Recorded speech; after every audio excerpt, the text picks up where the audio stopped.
We are remembering legendary country music singer and Oklahoman Toby Keith, who died after a battle with stomach cancer. You're watching Fox 23 News at 6. I'm Shay Rozzi. And I'm Sarah Whaley. We are so glad you're with us tonight. Keith was born in Clinton, Oklahoma, but raised in Moore. He first gained stardom in the 90s with hits like, you may remember this one, Should Have Been a Cowboy. A classic. Keith was known for his patriotism. After 9/11, he released anthems like Courtesy of the Red, White, and Blue. Another good story. Keith announced his cancer diagnosis in 2022, but continued performing most recently in Las Vegas in December. Toby Keith was 62 years old. And while Toby Keith was known as a country music star, he also had a huge heart for children with cancer. Fox 23's Amy Hybels is outside the Hard Rock Casino and Hotel, where a special tribute is soon expected on the video sign. She's live, though, to explain how his involvement with childhood cancer started with a very personal encounter. Amy. That's right. This morning I had the chance to speak with the executive director of Allie's House, really a nonprofit venture that Toby Keith helped to get off the ground back in 2004. This was personal for him because Allie, who lost her battle with cancer just shy of her 3rd birthday, was the daughter of his bandmate in his original band, Scott Webb.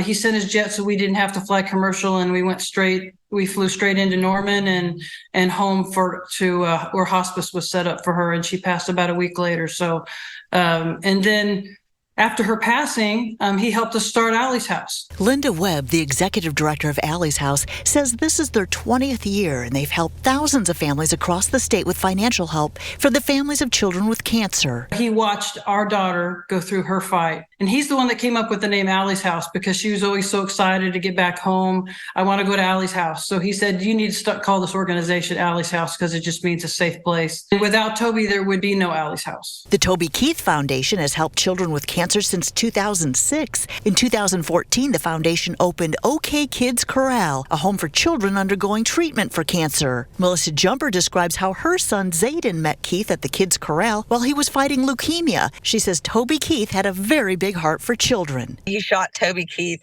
with a Nerf gun, and they had never met, and so Toby turns around slinging guns, Nerf guns, just having a good old time, and chased him around the playground. They laughed and played, and he started calling him his little outlaw. Her son passed away in 2016. She says Tuesday's news of Keith's passing hit her hard. We knew that his prognosis was going to be a hard one, and his diagnosis was going to be a hard one.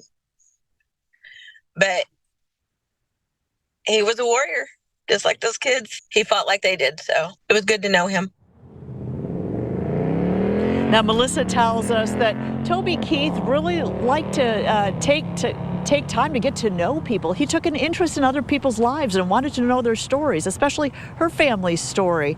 Obviously, this is hitting them very hard. She said he was also incredibly funny and that he loved to tell a good joke. Now, we do expect that tribute to go up on this video wall right behind me in just a short while.